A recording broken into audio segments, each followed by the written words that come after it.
What's going on, everybody? Welcome to this week's episode of the Reseller Greatness Podcast. I have a great friend, a familiar face in the building.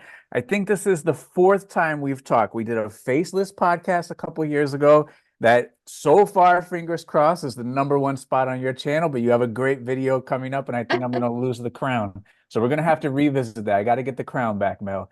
And then we have another episode where when you came to the USA, you came to the warehouse and we had a sit down conversation. We had one podcast on my channel. Now this is the second podcast. So right now you're in the lead with 4 appearances. You have championship right now. So for those of you that do not know, this is Mel back from burnout. She's from Australia. She got up nice and early for us. So we appreciate that. And we're going to have another great conversation. I know a lot of people have found my channel through Mel's channel.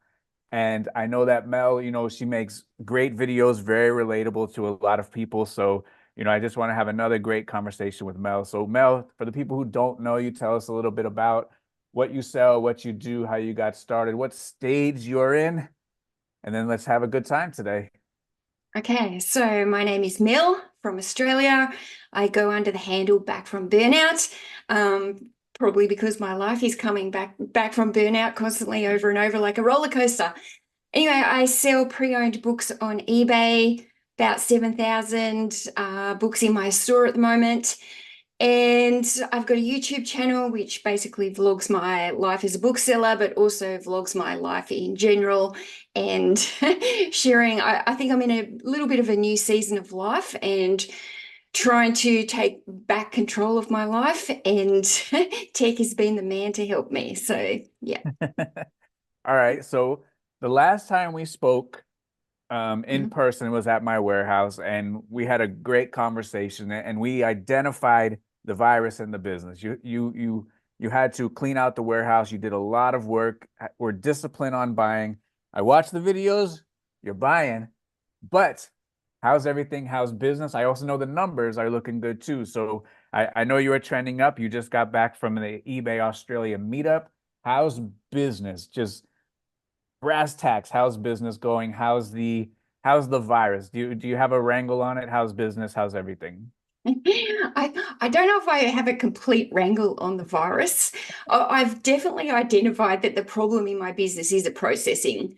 problem. And partly due to that processing problem, there's a space problem now because I've increased over the last 6 months since we've had that conversation. I've spent a lot of time on my death piles, and in doing so, I've increased the store significantly, and the space is now becoming a little bit of an issue. So, because the space is an issue for listed inventory, there's a issue with not having enough space, I guess, to prep all this new stuff that's coming in. So there's definitely still a few bottlenecks in the business, but one, I'm very self-aware of it.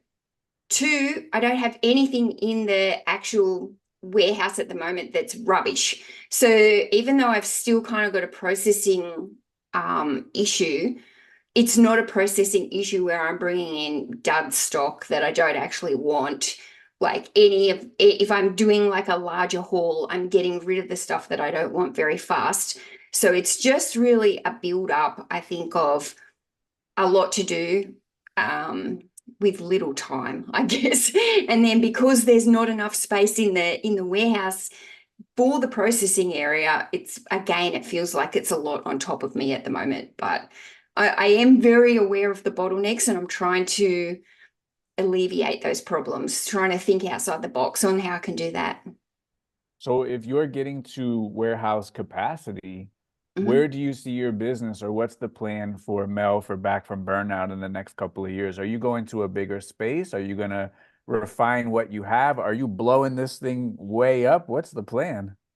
Yeah, I think at the moment, the idea is that I am going to go into a bigger space. Where I'm at, I sublease my warehouse from Tom. Hmm. Tom's got a warehouse that is slightly bigger that he can make available to me, and he has offered it to me. So I think looking at where I'm at and my numbers and where I want to go, I'm not quite there yet on the number wise where I want to be. So I do think that still being in books, it is still a little bit of a volume game. It's even though I'm really trying hard to increase my ASP, it still is a little bit of a volume game. So I'm weighing up the costs between going into this bigger warehouse and looking, to maybe hire some casual help to help me with that bottleneck, which is the getting it all prepped in the photography stage, because that part of it is the bottleneck. So if I can bring in a little bit of help, I think I'm at the stage where I'm ready to bring in somebody casually about 10 hours a week to help me with the photography.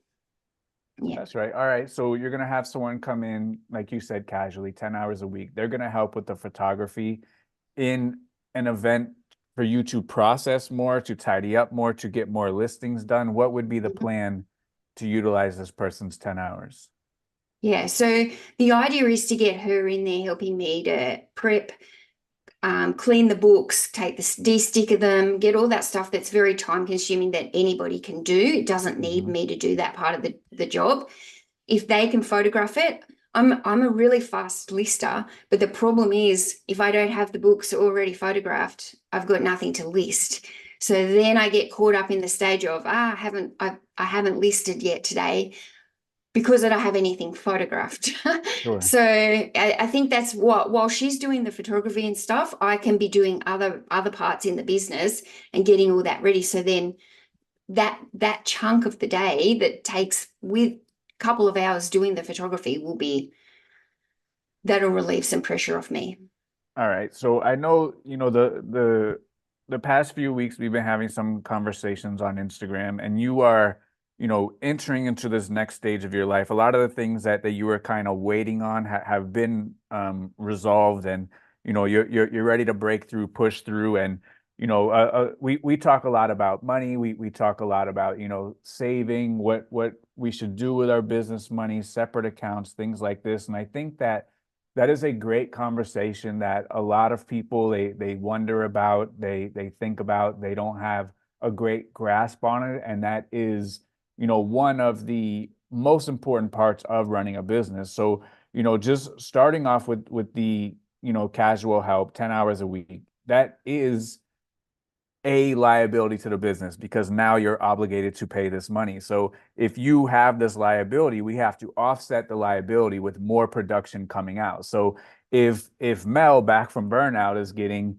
20 listings done a day, 140 a week with no overhead, and now we bring on 10 hours of overhead, Mel can't do 140 a week. Otherwise, net, you're making less money. So in order for this person to come in and spend 10 hours and turn into an asset, we need to have some sort of productivity on the other side, either by them or by you. And unfortunately for eBay, for reselling, productivity isn't always prep. Productivity is pressing the blue button and getting more listings up, equating into more sales. So when people they want to bring in help, they want to bring in some part-time help, it's great, but once we bring in that help, our productivity and our output has to go up. Otherwise, we are voluntarily giving ourselves a pay cut. So is this something that you have thought about? And what kind of expectation do you have where 10 hours of a liability, we can turn that into 10 hours of an asset for the business in terms of increased production, more listings getting up, hopefully meaning more sales coming out? Yeah, absolutely. So I've thought about all that very carefully. It's not been for a very long time. So many people have been saying to me, get somebody to help you, get somebody to help you. And I've been very reluctant because I needed to wait till one, I knew that the numbers were growing and I felt like they had the capacity to keep growing. Mm-hmm. And I'm definitely very aware that I need to increase the amount of listing. If she's doing that photography, I need to be increasing that listing. That's right. And the listing part for me is something that I'm not the ideal student. I'm not consistent enough doing my daily listings. And I'm very aware that if she's there taking those photos, every single thing that she's photographing that week, I need to have listed. Like that's just going to be a non-negotiable in it. Whatever she's photographing for that week, I'm listing. So But the listing part of me, for me, like even though I don't do it consistently, and I know that that's an issue for me, part of the reason why I'm not consistent on it is because I'm not getting all that other stuff done in my day to be able to sit there. Like I can come home at night and sit here and list late at night. I'd have a problem Sure, doing that. sure. But it's during the middle of the day where I'm getting like so caught up in having to be pulled in so many directions between eBay and YouTube that that's where my time seems to get sucked out of. But I'm quite happy to sit here in my pajamas at night and do the actual listing if I've got the photos waiting there ready to do it. So you think if the person can do, 30 sets of photos throughout the day, among other tasks, you'd Mm. have no problem coming home every single day and knocking out 30 listings. Yeah, yeah, And that would totally revolutionize and change your business if you was able to get yeah, up that many on a daily basis. Like, yeah. and then now we get into the situation where we're going to start selling more and you got to start spending time shipping more. So, maybe the person starts out casual 10, maybe it's a casual 14, and then you guys can grow together. And, now it truly does become an asset to the business instead of, because I see it a lot. Like, hey, I want to hire help. I do 140 a week, which is 20 a day. I hire help and I stay at 140 a week, 20 a day. There's no upside to hiring that. You're just outsourcing your own job because at 20 a day, eBay is just a job. But Mm. if you are hiring somebody, you're just outsourcing your own work. If you hire someone, your productivity has to go up. The amount of listings has to go up. The amount of sales has to go up. The revenue and the profit has to go up. Otherwise, you are voluntarily taking a pay cut. So like a lot of people, they hire people, 5 days a week. Let's say it's $100 a day just for round numbers, $500 a week. That's $25,000 a year. In order to pay somebody $25,000 a year, and we're blessed with huge margins on eBay, that person should be able to produce $100,000 more of sales just due to the disparity of the amount of return that we can get, buy stuff for cheap, sell it for more. But if our sales do not go up to compensate for reaching into our pocket of $100 a day, $500 a week, we are making less money. Sure, our day-to-day task is easier. It's more of a breeze. We get that weight lifted off of us, but a lot of times people's employees start making more money than them. And Mhm. then the employee is paying you. Yeah, So if we are going to make our first hire, we have to make sure we have a plan to increase the output, increase the listings, increase the sales, increase the profit. Otherwise, you're better off just being inconsistent and just having the business that you have right now. yeah. So No, I go want to ahead. grow it. I want to grow it. You want to grow it? I do. I almost feel like I'm capped at the moment. Like I'm finding it really hard, like to get over that sales hump of the next level. And I don't know if it's just because I'm so capped on time that that feels like it's just hard to get to that next level. I mean, the only way to get it up to that next level is sell more, sell at a higher, ASP, which I'm trying to do my best at doing. But it's like getting over that next hump in my sales numbers. It's like it's been hard. Like in the Q4 when I like started tackling that death pole and my sales numbers were down. They were down anyway. And so because I was so focused on doing that death pile and I was listing so much inventory, the sales started to really like skyrocket. Hmm. And now they've Hmm. kind of got to that point where it's like, it's really hard to move the needle now. Yeah. So when you say get to the next level, like what is the next level? When you close your eyes, what's the next level? Um, I mean, I really want to be doing $1,000 a day. I think that's my goal.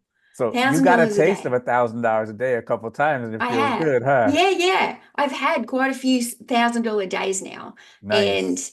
that's what I want. So that's what I'm chasing. I think that I feel like I'm capable of doing $1,000 days. And that's what I want. So what does $1,000 a day look like in books? Because $1,000 a day in books, I'll give you props. That's not easy to do. No. $1,000 a day in book. It is that one, two, three home runs in addition to your regular sales, or is it just an immense amount of regular sales get you to $1,000 a day? Yeah, I think I think my ASP is climbing up close to the $30 mark. I think it's Nice. ranges anywhere between 28 and $32 at the moment. If I can get that ASP up maybe $35, like by that would be ideal. I'm trying to move away from those low end books, trying to pull them out of the store, and like I really want that sales number at $35. So And I you're keeping your cost of goods the same, but just getting a higher quality, higher ASP stuff. You're not quality. spending more for the 35, right? No, Okay. no, I'm not spending more for the $35. I'm trying to keep it about the same. And I've Nice. kind of got two different rates because there's a different with my ASP when I'm doing bundles of books compared Hmm. to doing like an individual book. Sure. But even now when I'm trying to do bundles of books, I'm trying to increase the price of the bundles. I'm trying to make them my higher priced items in the store so that it can accommodate the extra cost of goods in those items. Perfect. So Yeah. when you came over here, one of the things that, you know, a light bulb moment was you had to figure out what your metrics were and you had to stick to it. So, Mhm. in the past, old Mel, pick up everything. Doesn't matter. Pick it up, pick it up, pick it up.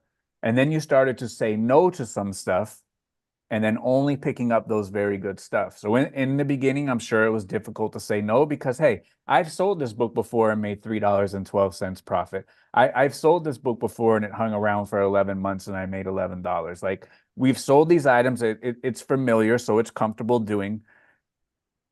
Was it hard to pass by those items and say no? Is it easier to pass by those items and say no now? Is it easier to identify these higher average sale price items? Like what is kind of like the mind state or the mentality behind that's not for me? And it looks like by all accounts that you've been able to raise the ASP and your business has gotten much better, much stronger, and you're okay. You're good. Yeah, You're alive. You did it. yeah. In the beginning, it was so hard. Like it was Okay. such a mental struggle for me not to pick up those lower end books that I know would sell and that were coming to me for free. Sure. It was a huge mental struggle to be able to walk into the store, see those books, and have to say they don't meet the metrics. Yep. And for like it actually took a while to wean into that. So in the beginning, it was like a half. I was still half picking them Sure. up, still half Sure. not. But now I'm so much more stronger and confident and feel like I just understand the numbers so much more now that it's like it's so much easier to say no now. Sure. And I'll tell you something that I did recently. I don't know if you'll agree with what I did, but for me, it was a psychological thing, right? So Okay. I'm all at the moment, like I'm in this new season, I'm trying to change my mindset, change how I identify, how my personal identity identifies with things that I'm doing. And I'm trying to build my self-worth. So a couple of weeks ago, I went into my store and everything that was under the $20 mark, I was like, $20 isn't even my base metric, but like I had things in the store that were $10, $15, and I was making hardly any profit on those items. And so what was happening is in turn, like I was being limited by like being able to offer like a more enticing coupon or anything. Like I Sure. didn't have enough money. There Hmm. was not enough money in those items to be able to run a 20% off sale because I know I would lose money. Sure. And when you run like a 10% off coupon, it doesn't overly look that Yeah. enticing, does Yeah. Who it? cares? And Yeah. I was, and what I was really noticing was I'd be driving around with Tom and we'd get like a cha-ching in our phone. Right. And you'd get the cha-ching and you'd go, yes, cha-ching. You'd get this like emotion of, yes, I got a sale, right? Right. Then I'd open up the phone and look at it and it would be like $14 item, Right. $12. And I would sit there and straight away I'd go from this, yes, to this. Yeah. So Big deal. I was really noticing my body language and how it was mentally kind of like psychologically affecting me, being like, yeah, yes, I got another sale, but oh, it's only this sale, or oh, it's like a $7 offer or something because the book's only worth Sure. $14, so they're Sure. offering seven. Sure. So I was noticing this this difference in how I felt between getting a sale that was actually a good sale over like my $30 mark or something, and I'd be like, yes, to Yeah. this emotion of, oh, like feeling rubbish. So what I did is I went into the store and I increased everything that was under $20 up to $20, 19.99. And that now allows me to still run a 20% coupon and still make a bare minimum profit. But it's kind of helping me to, one, does that look more enticing to clear the item out of the store? But psychologically now, when I'm getting a sale, even if they may have used the coupon, but I know that every single sale is up more around that $20, which is still not my metric, but it's like a step up. I can't move Mm-hmm. those low end Sure. items to any more than $20 or it'll look ridiculous. Sure. But I think that's been a big psychological thing for me, and it's made me realize how much more I want those higher end items in my store. And it's just another part of me getting rid of that stage of I don't sell those items anymore. I'm worth more than that, and I'm worthy of having higher end items in my store. I hear that a lot, and especially like with new sellers. um I know our good buddy Isaiah, I know he struggles with pricing, and I think not having the confidence to price an item for what it's worth, or not having the confidence to know, like, I'm worthy of getting X price. I'm worthy of, pricing this for what it's worth. I'm worthy of pricing at market. Is that something that you struggled with, where, Yeah. this says it's worth 50, but I'm pricing it at 24.99?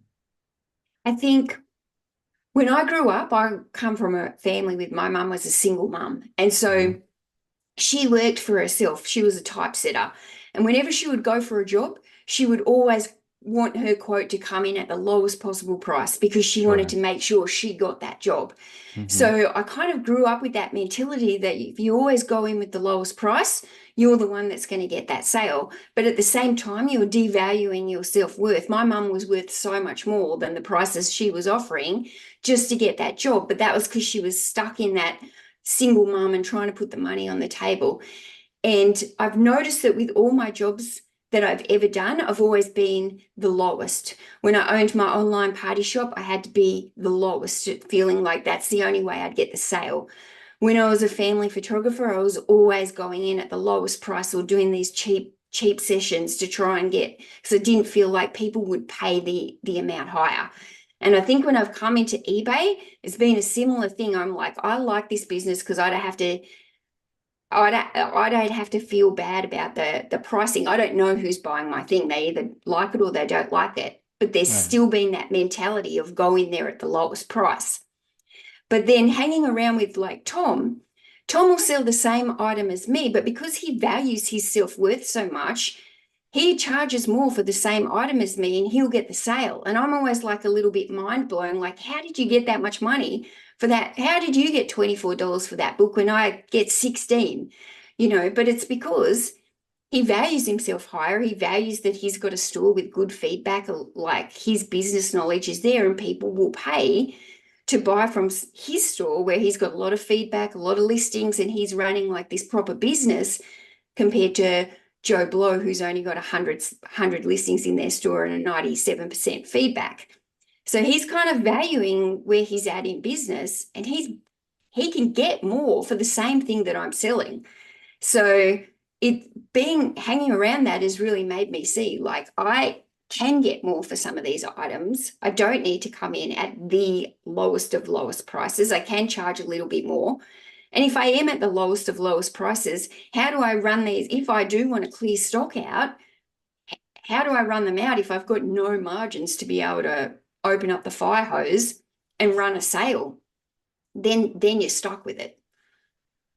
Right. So yeah, if you're at the bottom of the bottom, you have nowhere else to go, like you're saying, if you want to entice them for a coupon and things like that. So, when Tom, and I I enjoy Tom. I love listening to what Tom talks about. I love hearing how he thinks, because it's totally different from how I think. And he'll talk, and he'll go on rants, and someone will say, oh, well, let's see what Tech thinks about that. And Tech goes, nope, he's going to say the opposite of all this. So like he knows that sometimes he's off the path a little bit, but he knows enough where he can get himself back on the path. But that huge mind state, I'm envious of people that can go to that place. I'm not able to go to that place. I'm just, this works. This is what I want to do. I don't want to invent this. I don't.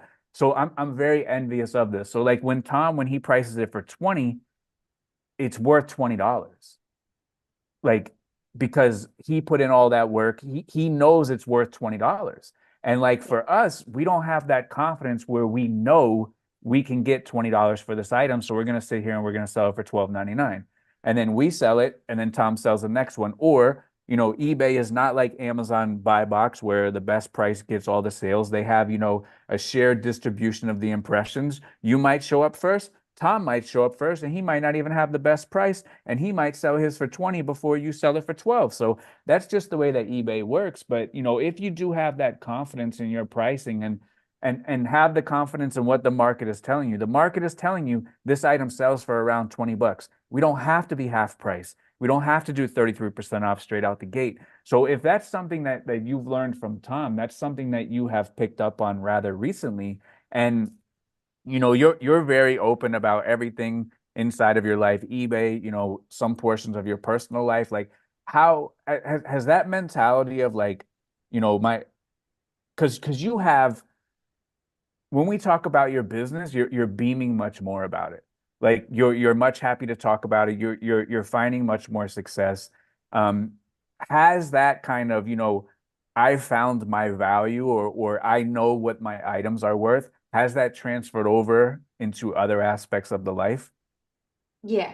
I think I always say confidence is a skill to learn, and there's different types of, I guess, being confident. But I think gaining self-worth gives you more confidence, and it gives you more, um, it opens up the way that you start to see things when you actually start to feel more confident within yourself. And um, I feel like my whole life is shifting at the moment, and a lot of it is mindset. And I'm sometimes it sounds a little bit woo-woo, but I'm doing a lot of work on myself, on my mindset at the moment. Like it's trying to change my mindset from these negative thoughts into like positive thoughts. That's not easy to always do, and it's like taking me a lot of work every single day, like working on my mindset, working on my affirmations. But it's not just like coming out here and saying money flows easily to me or something. Like you've got to actually put in the actions and make it work as well. So you've got to change the mindset, but you've got to change your actions to go with it. So this has been such a big thing for me, and doing the pricing and saying no to those low end items and all that stuff. It's a lot of that is mind shift. It's a mindset that you have to actually really change from bringing in these low end items into your store to being able to bring in all these higher end items and grow the store in a different way. Is that one of the actions that you refer to? What do you mean? Because you said it's not only a change of mind state, you have to change your actions as well. Oh yeah. Yeah. Huge. So, and I think that it's harder to change your actions and hard to change your habits, because what happens is we form all these really bad habits and we form these ideas of how our business is. And I think for me as well, I haven't had a clear enough direction of what my business is, who the buyers are, like who am I targeting in this business. And that goes for all aspects of my business. And it's just a lot of self-realization at the moment, I think. And I think the whole lot of it is impacting the business for a positive. For a positive. So, all right. So, when we pick up these items, like we should know the proper keywords that's going to attract the proper customer that's going to pay the proper price. So, we can pick up anything, but if we don't know how to accurately describe it and advertise it or market it towards the proper person that's going to pay the proper price, then we're going to cut ourselves short. So absolutely, we do have to assess our business, assess the items that we pick up, to make sure that, this item, I can find at the right home with the person that's going to buy it as quick as possible for as much money as possible. And if we can, get from point A to point B as quickly as possible, then, the money is going to stack up inside of the business. So, all right, so you're finding confidence in your business model. You're finding confidence in the items that you're picking up. You're having $1,000 days, which is tremendous. Um, Now the money is rolling in. The money is rolling in for your business, from your business, like it's never rolled in before.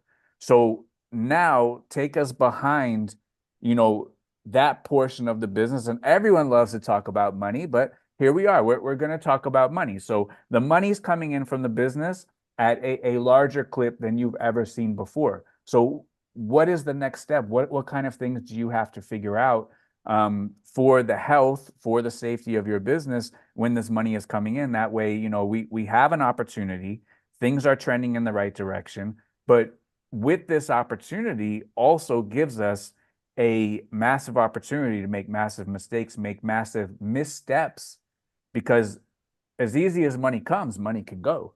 But we have Yeah. to make sure that the money comes, that we're keeping it for the safety of our business in case of an emergency, squirreling it away for savings, for taxes, for things like that. We have our working capital. I guess, what is the plan for that? Or what are you working on? What are you trying to figure out as far as business is great, the money's coming in, now what? Yeah. Yeah. I think this is the biggest shift now that I need to take because my eBay sales are growing and they're bigger than my sales number, my 90-day, that's bigger than it's ever been before. Nice. But the thing is now, the way I've always seen it is I've just been doing eBay. I haven't known all the numbers, the ins and out. I've just been, coming on listing, doing eBay.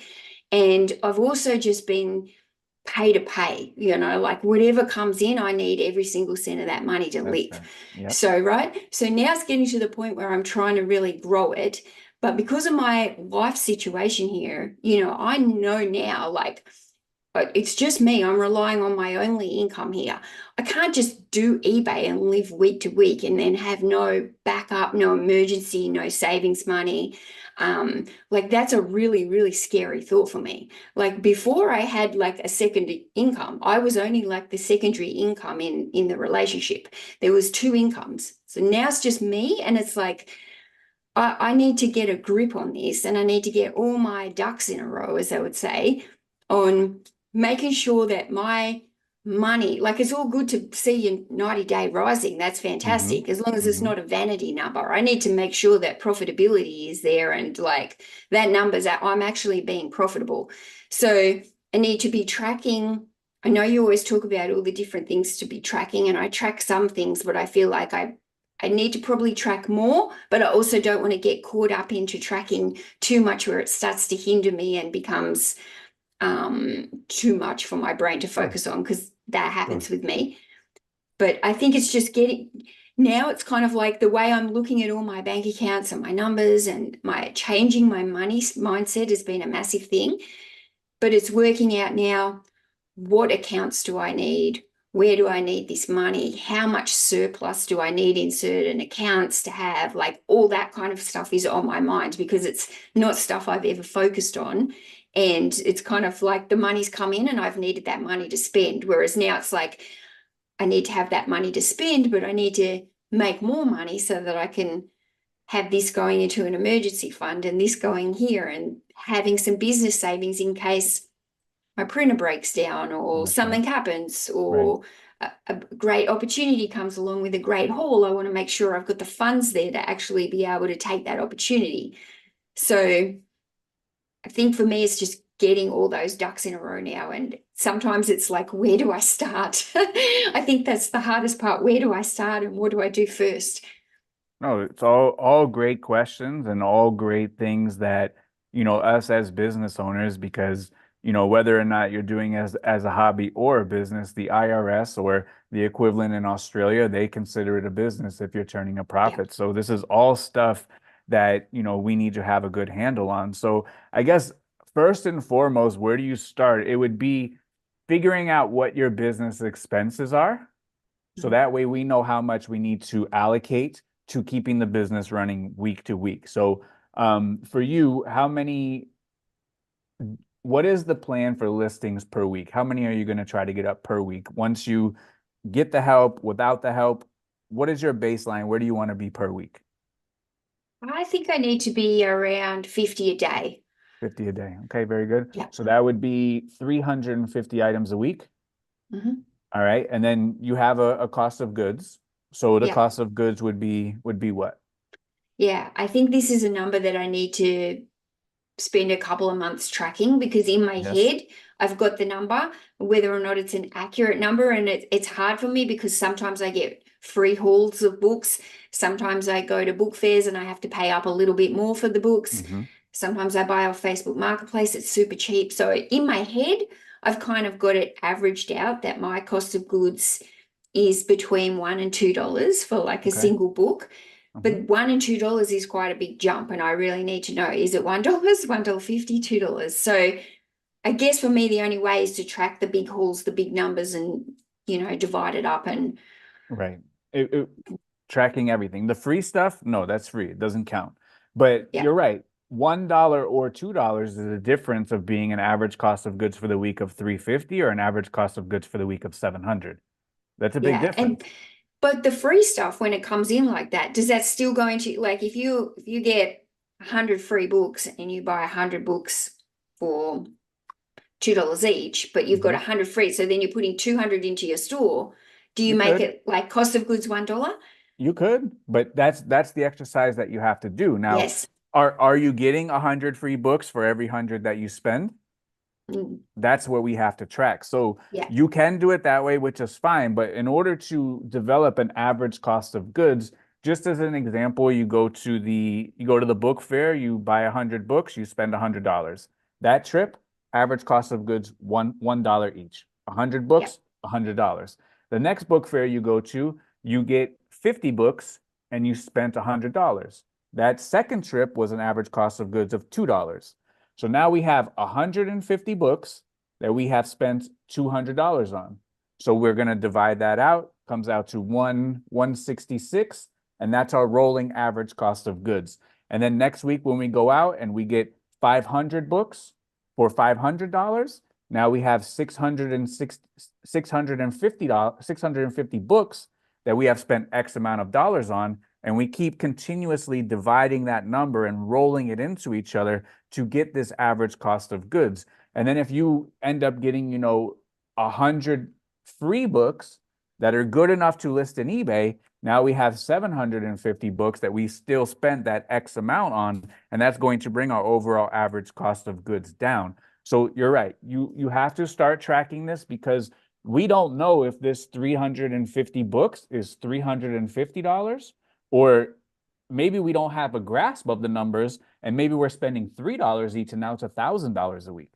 So there's a huge difference between 350, 700, and 1,000. Mm, So first and foremost, we have to get the budget for the business. We need to know what our average cost of goods is or what our true actual cost of goods. And there's nothing wrong with doing line by line accounting and coming to the same conclusion. Nothing wrong with that. So that's one expense. Another expense would be your warehouse or your storage. That's another mm, expense. We need to have that written down. Another expense is I know it's what, an hour and a half, 2 hours away drive. You have petrol, you have gas. That's another expense. Another expense would be I know you guys have to prepay for your postage, your envelopes. That's another expense. Every single month you have to prepay, come out of pocket for that. And then you have to get recoup that money on the sales. So already we have books, average cost of goods. We have warehouse. I don't know if you pay electric, but if other people do, they need to pay a portion of electric, a portion of water, a portion of internet. So now we have electric, water, internet. Already we have 1, 2, 3, 4, 5, 6, 7. We already have 8 expenses and we haven't even scratched the surface. Like yeah. there's so much more involved in this.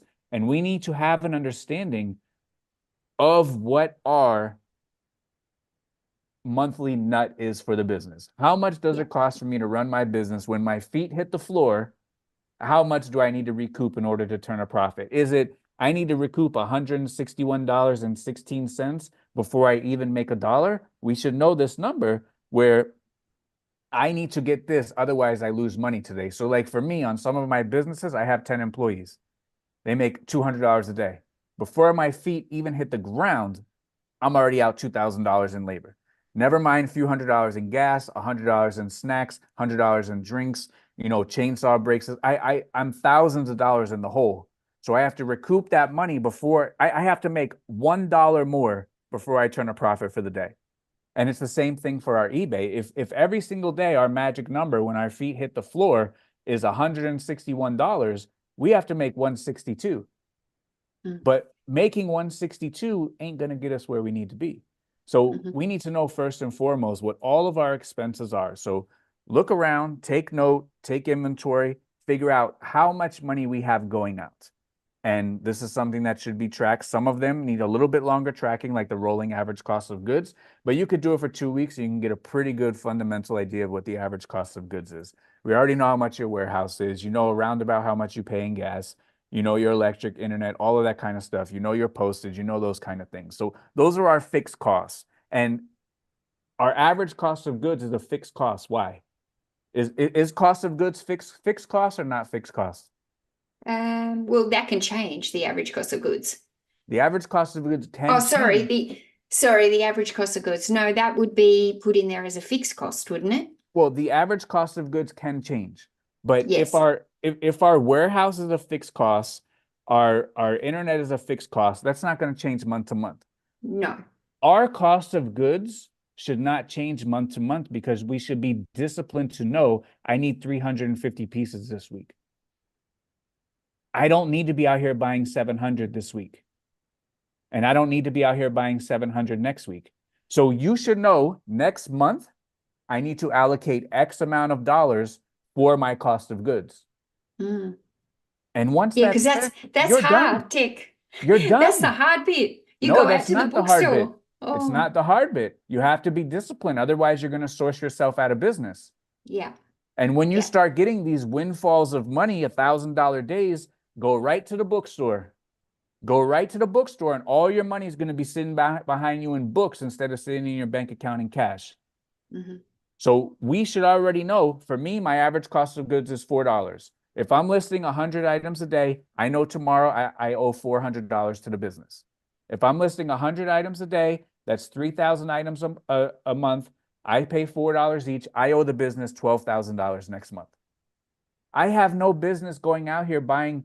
If I need 3,000 pieces, I have no business out here buying 4,000 pieces.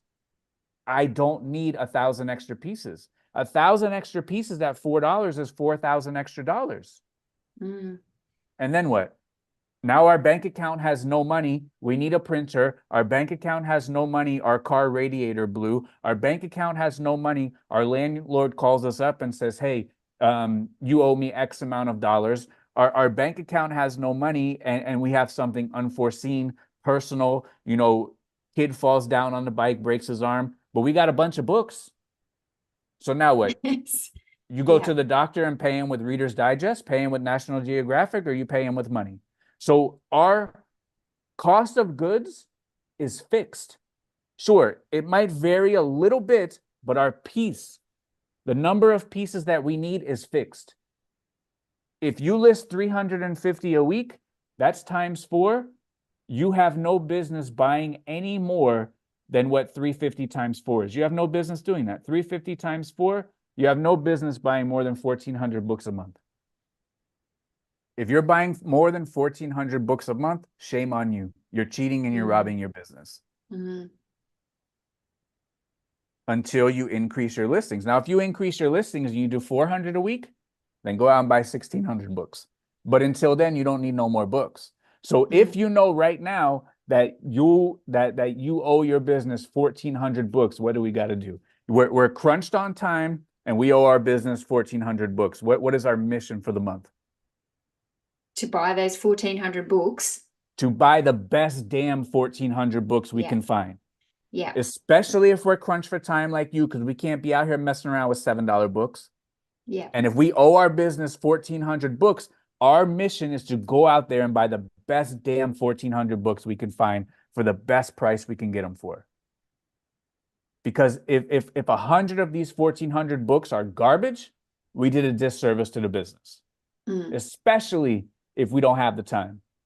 Because we're spending our time, which is a resource that can be accounted for. We're spending our time listing garbage when we can just list a $35 book, but we sitting over here listing a $7 book. Same amount of time, same amount of effort, same parking space in our warehouse, but the money ain't coming back the same. So for you, 350 books a week. I know you don't like to hear it, you don't want to hear it, but that's There's it, like a Mel. fear. I feel That's like it. there's a fear in me. There's a fear Where's that, the fear? well, I guess it's like if I go to the shop and I find 500 really great books that all fit my metrics, do I only buy 350 of them and leave the others like there, even though they hit the metrics and I'm out there and they're there right in front of me? Like it feels silly not to buy the whole 500 books.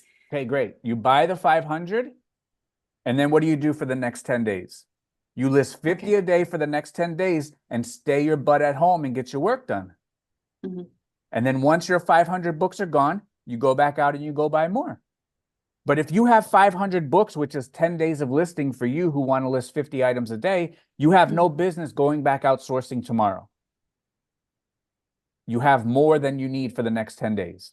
So maybe in 7 days when we have, 150 books left, we have a little bit of queue, a little bit of cushion. 7 days we go back out because we can't go all the way down to zero and then we can't find nothing. But just like we have a budget for everything, we need to have a sourcing budget. Just like we have a listing goal, we need to have a buying goal.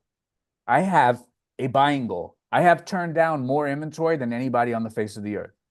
People call me, people text me, people DM me with great deals all the time. No, thank you. I have met my quota for buying.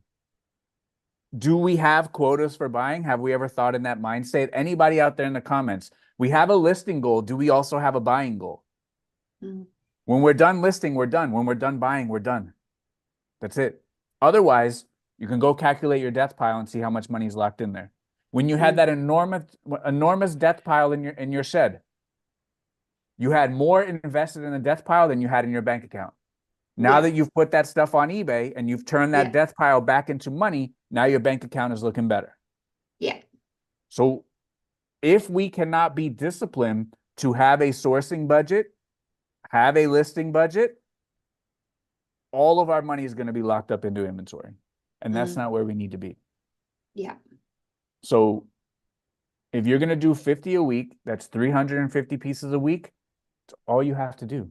And if all you have to do is get 350 pieces, instead of going out and keep sourcing, keep looking, keep sourcing, how much more work can you get done inside of your business because you know I'm good for the week? I just have to show up and do my work. It's so disciplined. It's like, I don't think I'm very disciplined.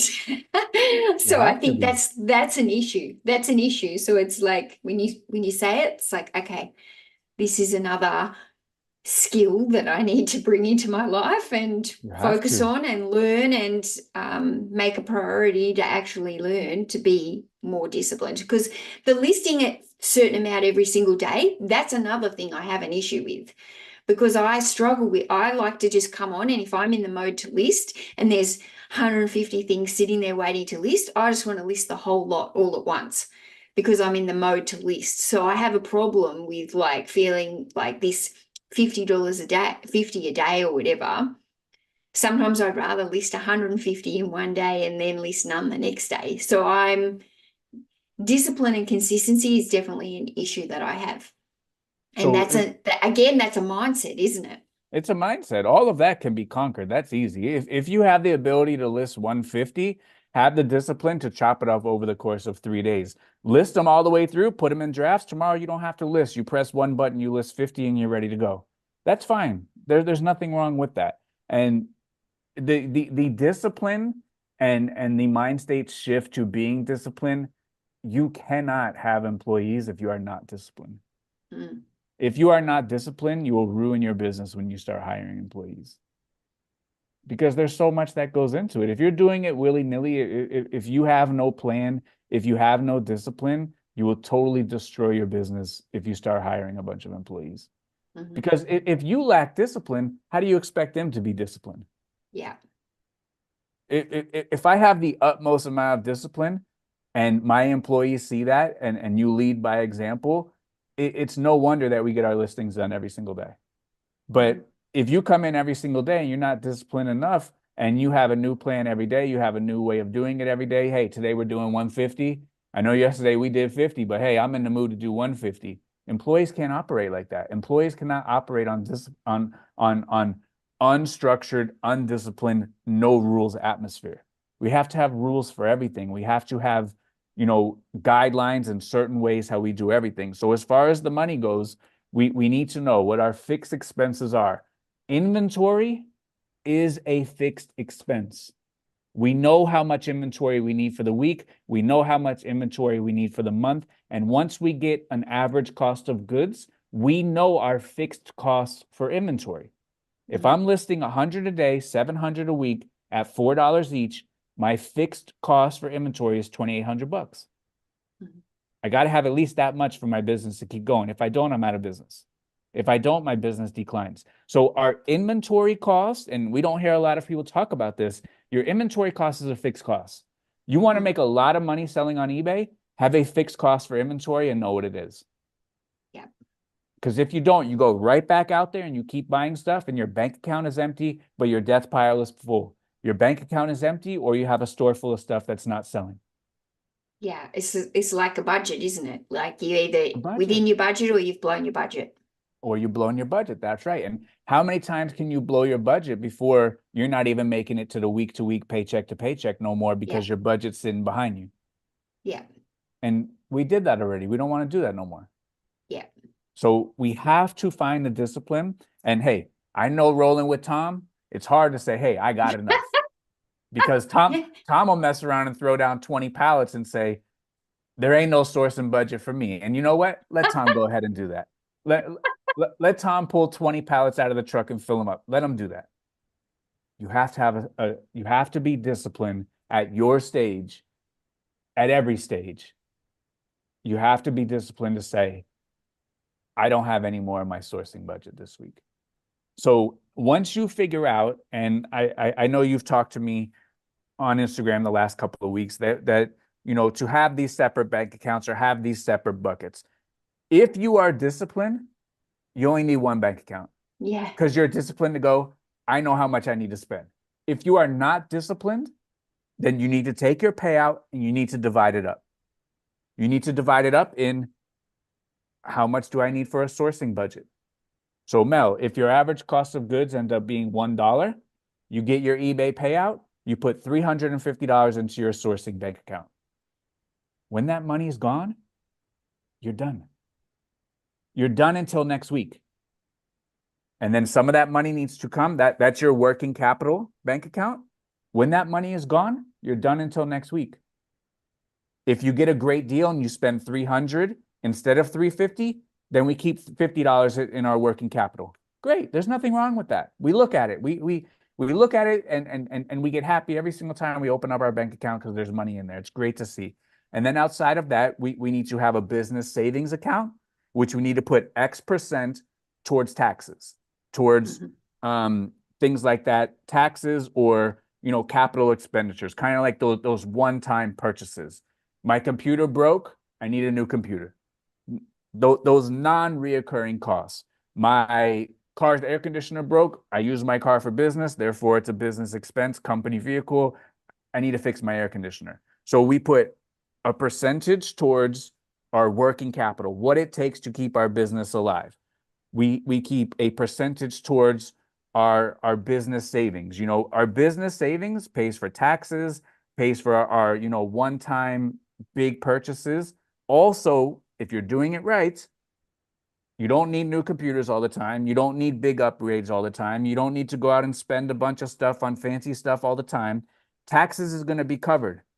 All this other fancy stuff we probably don't need. This is the bank account we come to when we have the big purchase, the buyout, the once a year, the once every 2 year where I got to drop $5,000 on a collection. It comes out of here. But if it's not here, then you pass on the $5,000 collection because we still have to pay taxes. That doesn't disappear. So in the United States, we have to pay estimated quarterly taxes.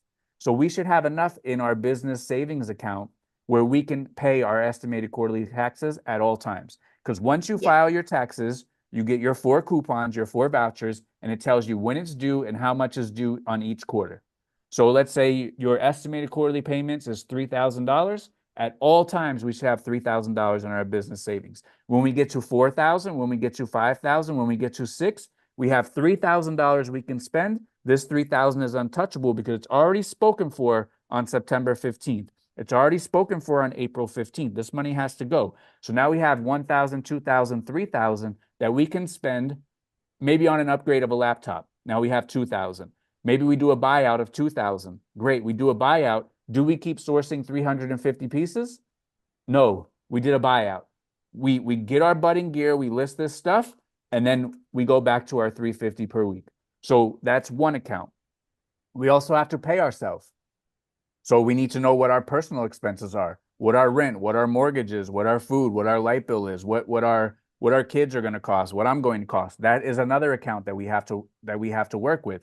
So we need to divide the money into these buckets. Our working capital, how much does it take for my business to run? We need to put some in that direction. Business savings, emergency fund, that's all this one. And then we got to pay ourselves. We have to pay ourselves. We can't do a charity. We can't work for free. And inside of the podcast a couple months ago, Techonomics, I busted out the whiteboard and I drew a bunch of pictures. I did a bunch of math and I showed how you can sell items and never, ever have to pull any more money out of your pocket. So long as you are disciplined with your spending and you divide your money up, how we're talking about, you never, ever, after have to pull money out of your pocket because you're never again going to be short. So for me, the only money that I have put into multi-million dollars worth of sales, the only money I've ever put in is $35. I've never put in another dollar of my own after that because I keep getting my original investment back and redeploying it. And then I just keep sticking to that budget in all facets of the business. So I'm sure you've watched the Techonomics video. Mel, please. I have. Please watch it again, please, because we have to get a fundamental understanding of what we need to utilize our money for. So the fundamental principle of money is not to pay the bills. That's not what our money is for. Our money is meant to be redeployed and make more money. We don't work and do eBay to pay the bills. We work and do eBay so that way we can redeploy our money and bring back more money to us. That's why we do eBay. So if we do this strategy of the different buckets and if we watch the Techonomics video, you will be able to redeploy your money, pay yourself, build your business, and never ever have a cash crunch. But we have to be disciplined and we can't overspend. The second you overspend, your entire building crashes down. I know it's a lot. I know, when you say you have an emergency fund, and I obviously understand the emergency fund. Do I need to set up 2 emergency funds? So there's like a personal emergency fund and there's a business emergency fund, or does it just all roll into one? Do I include, if I want to build 3 months of emergency money, is that like 3 months, that's including everything, business and personal in one account? Or do I have separate accounts for like a business one and a personal one?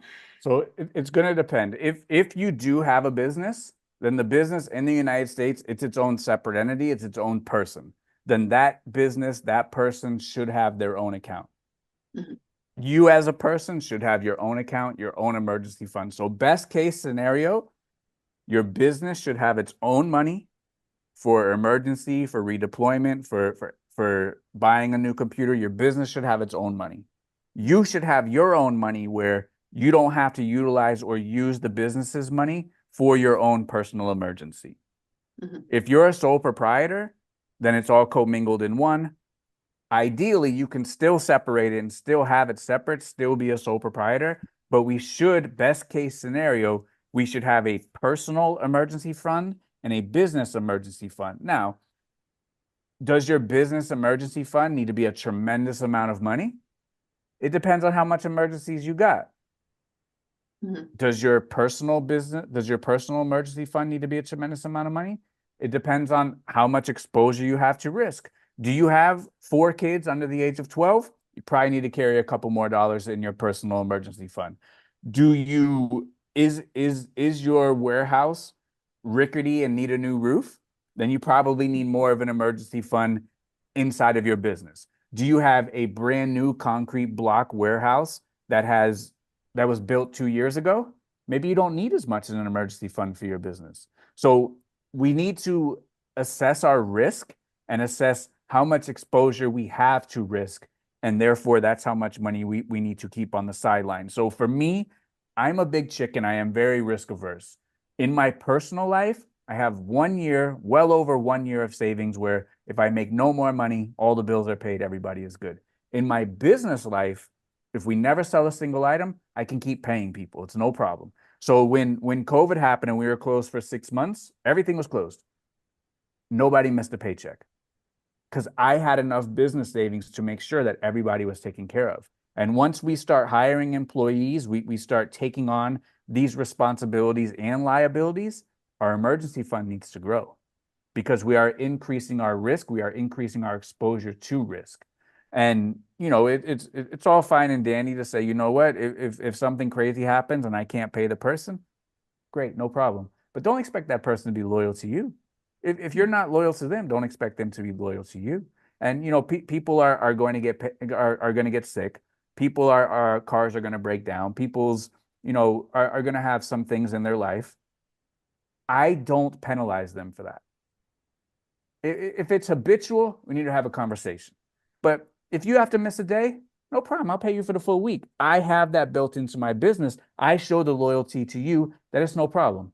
I truly value you. I understand things happen. I'll take the loss on that day, but I need to make sure that you can still pay your bills, that you can still pay your mortgage, because if you were out for 3 days sick, to a lot of people, maybe that's not groceries for the week. But when you work for me, no problem, because I've saved up for this. And that's the responsibility that we have to have as business owners to our business and to the people that help support our business. So if you have no sales for 3 days, that's your business. Your business called out sick for 3 days. You have no sales. But we should have an emergency fund, a business savings where no problem. Our business called out sick for 3 days. I can self-fund this until the sales roll back. So that way our inventory doesn't miss a beat, AKA that way we can still go out and go get groceries. So we have to have this money where it's not the worst case scenario, but it's the it happens scenario, because it will happen. We all are in business. A lady today in the group say that she opened up her washing machine and the pipe burst behind it. It flooded out her basement. It happens. We have to make sure that we're fully prepared for that. And that's where that emergency fund comes in. And one of the things that I learned growing up is that, I too came from a single mother. We lived life at the time. I didn't know. I just thought we were like everybody else. You know what I mean? But obviously we weren't. There were some people who were well better off. I learned once I started to do better, I learned that if I could write a check for the problem, I don't have a problem. You know how many problems are solved with writing a check? Outside of, falling deathly ill, you can't write a check for that. But if you get a flat tire, that would have crippled me at some points in my life, where I didn't even have enough money to go get a tire. I had to go buy a pre-owned used tire for $25 because that's all I had. But if I could just write a check or swipe a credit card because I know I got the money in the bank, a lot of problems can be solved by simply writing a check. And if we can get to that point where we are disciplined with our cash, we're disciplined with our spending, disciplined with our budget and our business, where when these things do come up, that we could just go like this and the problem disappears, that's when you start to recognize true freedom. Because it happens every single day. Every single day I check my mailbox, I have a new license renewal, I have a tax, I have a fee, I have a penalty, I have this, I have that every single day when I go to my mailbox. But if you could do this because you have the business savings, because you have been disciplined, no problem, no problem, no problem. Yeah. So the next step, I guess, for the people that are trying to figure it out, this is overwhelming information, and it seems difficult, but it's not. It's more difficult to be reckless and overspend than it is Yeah. to be disciplined. It's more difficult to while out, be reckless and overspend than it is to be disciplined. Because when you're disciplined, you have the safety net. When you're not, there's nothing saving you, and that's Yeah. harder. That's harder Yeah. than having the safety net. So for you, what would be, I guess, the next steps from starting out where you are now? Because it's a lot of information that we just covered in the last 10 or 15 minutes. How do we get you to having that safety net and then having that ability to just writing the check and we don't have no problems? Yeah. So I guess I got to focus on my discipline. Mhm. I definitely got to focus on my discipline. I got to set everything up so that it's actually systemized in a way that it's already there to work for me. I need to go in, look at my bank accounts, look what That's I've right. got. That's right. That's my job next week. I'm going to set all the bank accounts up. I'm going to know. I think I am going to be that person that almost runs the Okay. envelope system where I Right. need to have the multiple accounts set up so I know where everything's going, probably for both personal and business. I need to Perfect. have that, envelope. See, I've not actually run to a budget for many, many years. So I think my focus has to be coming back and really looking at the money all the time. Like, I'm sure you probably look at your bank account every day. Whereas for Every day. me, I've been in the habit for many, many years. I don't want to look at my bank account every day because it's a sad story, or like, That's is okay. there going to be enough to pay it? So That's I've got to okay. go back to that. I got to deal with this situation now, and I've got to look at it, Do you and know what happens when you don't look at your money? it dwindles away. It disappears and we don't know where it went. Yeah, So when I look at my bank account and it's different from what it was yesterday, yeah, I go, what happened? yeah. And then I can see I'm being reckless. That was irresponsible of me. I got to tighten up. Mhm, Whereas if you don't check, we're reckless, reckless, reckless, reckless, reckless, and then we're in a big problem. mhm, I would challenge everybody out there, and I have it on my computer and I have a notebook. I look at all of my cash accounts every single day. Every single day I look at them. I look at my eBay store and see how many I have listed, what the total value of my eBay store is.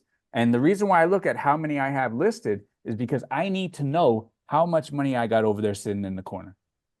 So when I had 50,000 items in my store and I paid $4 each, at any given time I had $200,000 sitting over there.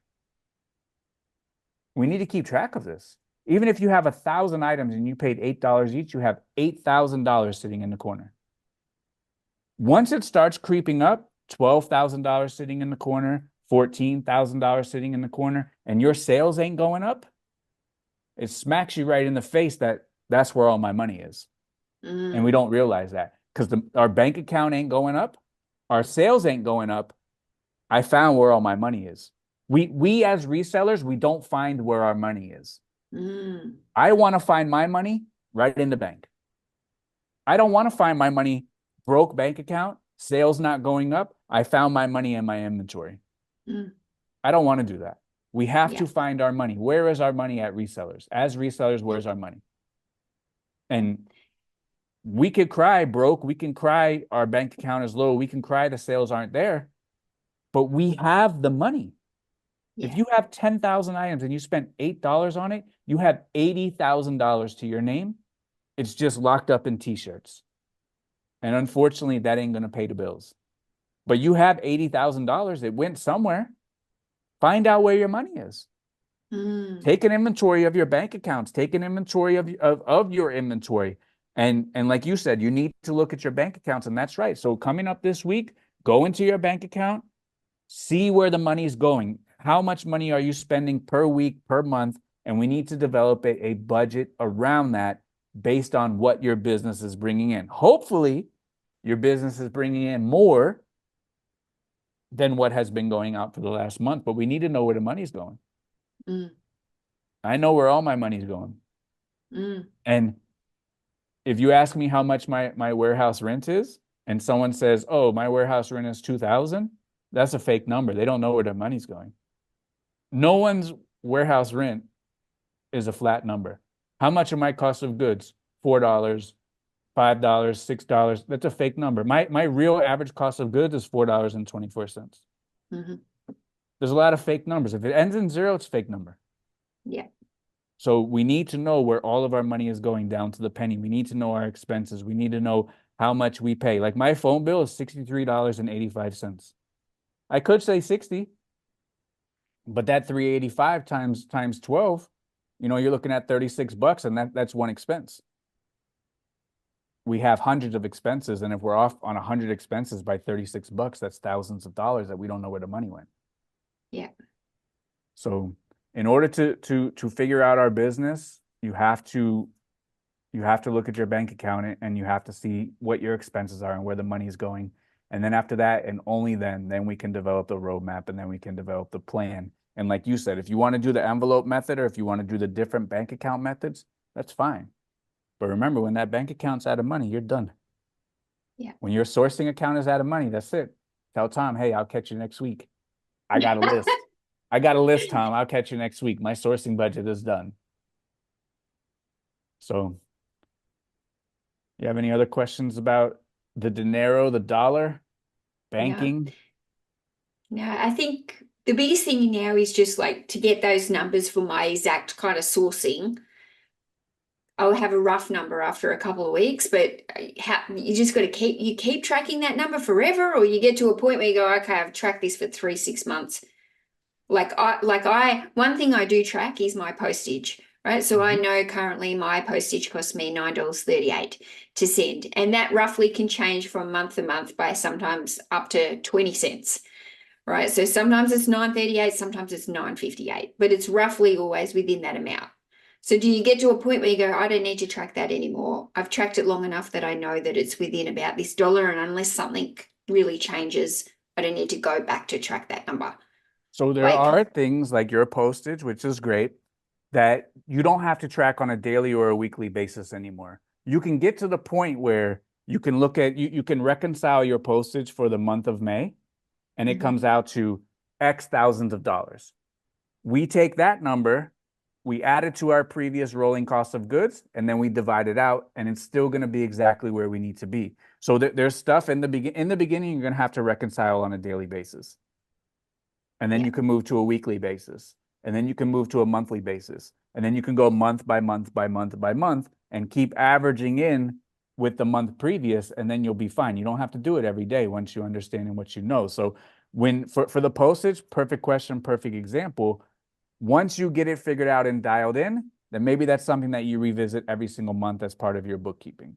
So for me, I like to do my bookkeeping on the 10th, because everything has gone in, everything has gone out after the first, second, third, fourth, fifth. The 10th, everything is paid. What's in my bank account, that's mine. So I like to reconcile every single month on the 10th. So for me, I would reconcile my postage for the month on the 10th, and then I would average that into all of the previous months, and then still have that bottom number at the bottom of my sheet or my piece of paper of my average postage. And you know what? It's trending up, it's trending down, it's staying the same. Great. And doing it over in 1 month, it's easy. You can go on eBay right now and you can see how much you paid for the month. It's going to take you 30 seconds. Mm. But until we get to that point, it's going to take us 30 seconds every single day to reconcile our postage. And Yeah. we all have 30 seconds to Yeah. figure out where our money's going. Yeah. So in the beginning, it's tedious, but we have to do it. We're business owners. There's a big difference between signing a front of a check and signing the back of a check. If you sign the back of a check, you're an employee, and you don't have to worry about any of this. When you sign the front of a check, that means you're a business owner. And we have to worry about this. Yeah. So there's a huge difference between signing the front of a check and the back of a check. Once we sign that dotted line on the front of a check as a business owner, we are signing into agreements that we have to take on these extra responsibilities, and we owe that duty and that responsibility to our business. If you don't want to do it, go work for Mel 10 hours a week and let Mel figure that out. And then you collect your paycheck and you sign the back of it. Because Mel's got to sign the front. So if we want to be business owners, we have to have a responsibility and do the due diligence, and we have a responsibility for the health and well-being of our business. If our business is not healthy, then our business cannot take care of us. If our business is healthy, it is the best feeling in the world, the most amount of freedom you will ever experience in the entire world. You want to talk about pride, you want to talk about feeling good for yourself, you want to talk about gaining a new identity and a new confidence. Have a fundamental understanding of your business. Know where your money's going. Be smart. It just takes a little bit of effort every single day. And that's the difference between being successful and not. It's just a little bit of effort every single day. That's it. That's it. And once you get all your ducks in a row, it's just going to take you a couple minutes every day and you'll be fine. And you got to be disciplined. Can't overspend on anything. Warehouse, petrol, postage, cost of goods. We have a budget. We got to stick to it. I'm ready. Yeah. I'm actually excited for it. I feel like this is the first time in my life that I feel like I'm starting with a clean slate. First time in my life, probably since I've been 18 when I bought my first car. First time that I've been debt-free, coming into debt-free. So like I feel like I've got the clean slate here now, and I just don't want to mess it up. I just want to get all these ducks in a row, and I don't want to mess this up now, because this is my chance to change things. If you are starting again at zero, Mel, you have to do this. Now's the time. If you wait 2 months, 3 months, you're in a big mess. Now's the time. If you are truly starting from zero, starting from scratch, starting fresh, it needs to be done today. You got to start doing it. Good. Good. I'm glad to hear that. That's good. Hopefully, I'm excited. Hopefully we can get anything reconciled. If you have any questions, shoot me a message. But we got to get our budget. We got to get our spending budget. We got to get our business budget. We got to know how much money is coming in, how much money is coming out. If we don't, we have a blind business, and you've had a blind business for a long time, and you've got to where you got, which was great. Imagine if you had a really, really good understanding of your numbers, how much further you could get. And that's going to be the difference between where you are now and where you want to be. You cannot get to where you want to be without understanding your numbers. It's not possible. Not possible. So good chat, Mel. You will be proud of me. I hired Jody to do my bookkeeping coming from the new financial year of 1st of July. So that's another step in me, like getting somebody to help me with the bookkeeping side of the taxes, and getting me to learn and become more involved in that as well. Not leaving it till like the end of the financial year and then trying to go back and do all the numbers because I haven't been tracking them. So hiring a bookkeeper is going to keep me on track as well every single week. So every week or every month, you guys are going to check in and get nice. Nice. And you guys go July to July? Nice. So you got to have all your stuff together. You got to have all your stuff together coming up. That's why I'm like, I got to do it now. And then 1st of July, like it will be, I mean, obviously I want to start it now. I'm ready to start it now, but like it's coming to that new financial year where I just feel like I'm going to actually know all my numbers for this financial year. I'm not going to get to the end of the financial year and then stress that I have to go back and look at all these bank accounts and not remember where any of this money went or what I bought or what I spent or where's the receipt for that. I'm like clean slates coming all the way now. Do you know how much more money you spend on taxes because you don't have your stuff together? Like so thousands of dollars more because we're forgetting expenses. We don't have proof of this, so we can't take it. So much more money you're spending on, and no one wants to pay taxes. If you don't want to pay taxes, if you don't want to pay extra taxes, get your stuff together. If you don't have your stuff together, don't cry about paying too much taxes. So that's good. So Jody, if you're listening, Don't let Mel off the hook. Make sure Mel has all her stuff together when you're meeting every single month. Jody, that message is to you. Don't don't be soft on Mel. Got to get it together. Because Yeah. Mel, you when I said, do you want to blow this up, kind of you kind of said yeah. Yeah, So yeah. Well, as well now, I have to I have to show my books to somebody else, you that's know. right. I have to like open it up and go, these are the actual numbers, and I That's don't right. want to be embarrassed by those numbers. No, Like I want to feel proud of those numbers and look what I did. So that's right. yeah, The that's the also the greatest thing is when I go to the CPA and I open up my books and they say, "Wait, you sell stuff on eBay?" That is the best thing in the world. When they go, "Wait a yeah. second, this is from eBay?" And I go, "That's right." That is the best feeling in the entire world. So yeah, if you're gonna open up your books, you can't be selling you can't be showing a bunch of massive losses over there to Jody. No, no, I have to be accountable now. You know, like it's like I've got somebody else there holding me accountable on my numbers. So Good, yeah, yeah, good. I like to hear it. I like where you're going, Mel. And yeah, you made a lot of improvements. You've come a very, very long way, especially in the couple of years that I've known you.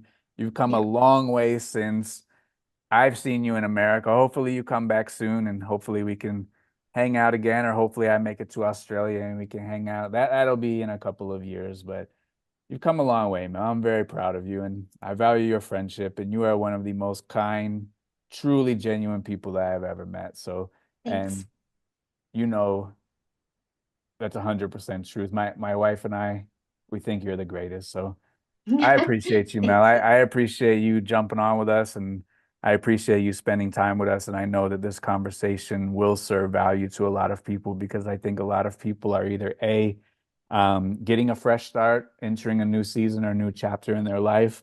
And I know a lot of people out there, we don't know our numbers and we don't have our numbers together. So I hope this Yeah, conversation is helpful to those folks. I hope it's helpful to you, Mel. yeah, Your success is extremely important to me. So I just want you to be able to chase your dreams, fulfill your dreams, and do everything that you want to do. So thanks again for joining us today. If you have any final words or where they can find you, please tell them. But for one, I appreciate you, Mel. I appreciate you very, very much, and thank you for having me here. And thanks for always just you know, sometimes it's a bit embarrassing to put yourself out on the line. You feel a bit dumb, and you feel like, but then I realize that there's so many other people in the same position as me, and by me making myself the dummy for the whole of the internet, then hopefully like it helps other people and helps other people like sort their own stuff out as well, because it's not a nice feeling to be in a position where you don't know your numbers and you feel overwhelmed by it, and you just don't even know. The Hmm. hardest part is starting. The Hmm. hardest part is just taking back that control and, you know, realizing that you're not disciplined and you're not consistent, and all these are the habits like of people who are truly successful. They have those habits. They are disciplined. They are consistent. You know, they are confident in their ability, and working on yourself to gain those skills is hard, but once you start doing it, it becomes everything just starts becoming easier, and the easier it is to say yes, yes, I can do Hmm. this. And but it's sometimes it's just starting, and I just Yeah, hope by these conversations that we have, that other people who are like me and like stuck in a rut, I hope it helps bring other people out as well. So that's right. thank you. Yep, we just got to help one person. If we can help one person, Mel, then it's mission Yeah, accomplished. So that's one it. person out there, take the first step, get your ducks in a row, and truly take control of your business. So I appreciate you, Mel. For the folks that do want to tune into you, you're back from Yeah, burnout on YouTube. If you are going to back go from to burnout. Mel's channel, skip all the other videos. Only watch the two videos that I've done with Mel because she has a great video that's on my tail for world record of most views on Mel's channel, and I don't want to relinquish the crown. So if you go to Mel's channel, watch my video first and then watch all of Mel's videos because I Yeah. can't lose the crown. I can't, Mel. We've got to get to that 200,000. Got to. We've been stuck at what, 175 or something for like a year. Yeah. So if you go to Mel's channel, get us to 200,000 because that video that's a monster. And I check in. I'm like, how close are we to losing the crown? And every single time I come back, it's 3,000 more views. So good for you. Yeah. I'm happy for you, Yeah. Mel. So Thank thank you you. so much for hanging out with me today and everything that you do and the good person you are. I appreciate it. So thank you, Mel. Thanks for your help, Tick. No problem. As always, Thank you. be great. Thank you.